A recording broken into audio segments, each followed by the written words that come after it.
In 2009, I attended the wedding of News International Chief Executive Rebecca Brooks. The ceremony took place via live at a country instead. I stood next to TV presenter Pierce Morgan, while Paul Beck, Daily Mail editor, was few years away. Rupert Murdoch was closer to the action.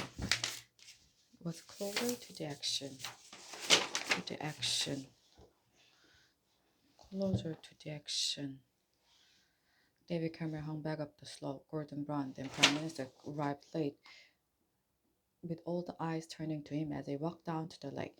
At the reception, I had a brief conversation with Mr. Cameron.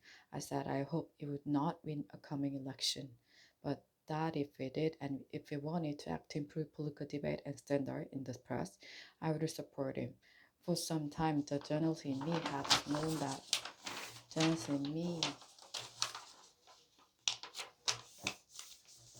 Had known that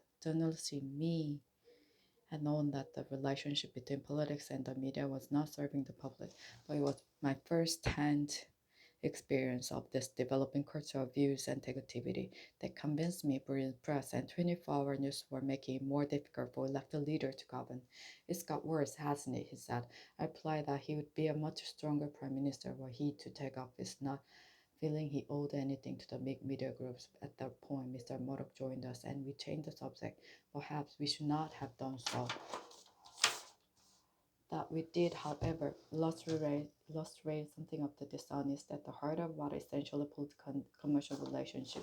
It is not easy to do what Miliband, Labour leader, did last week, making himself an enemy of some of the media's most powerful forces.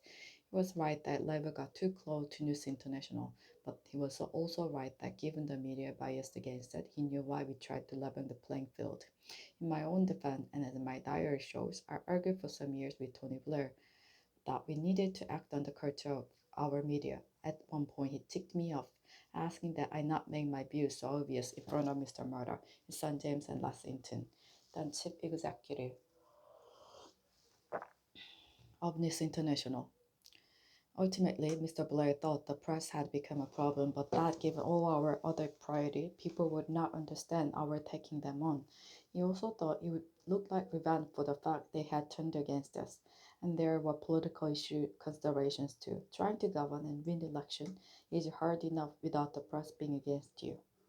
I accept that for all of us, at times media support was not something we courted at the expense of positions of principle on media issues, but that trap has now been sprung.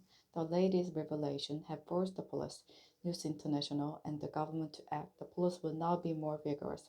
News International will continue with their kamikaze crisis management, which one day will be studied as a textbook case how not to do it. But the most important developments are the Prime Minister during inquiries into press practices and a new system of regulation. These mean we now have once in a generation opportunity for a new settlement between politics, the media, and the public.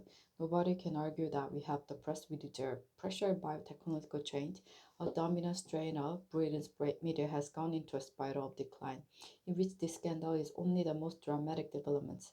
Mr. Cameron did not look comfortable announcing the reviews. He has personal relationship at stake, and given he hired Andy Curson as his communications director, it doesn't mean it's true. Already the backlash from part of the press has begun as they seek to maintain that anything but toothless self-regulation is an assault on a free press. But Mr. Cameron must stand back from all of that and ask himself what is the right thing to do. He did some of it last Friday. The judicial inquiry should be far-reaching. The news of the world is far from alone in the use of dubious and illegal practices, as widely ignored reports from the Information Commission have shown. Part of the British media reminds me of the trade union before Mrs. Thatcher.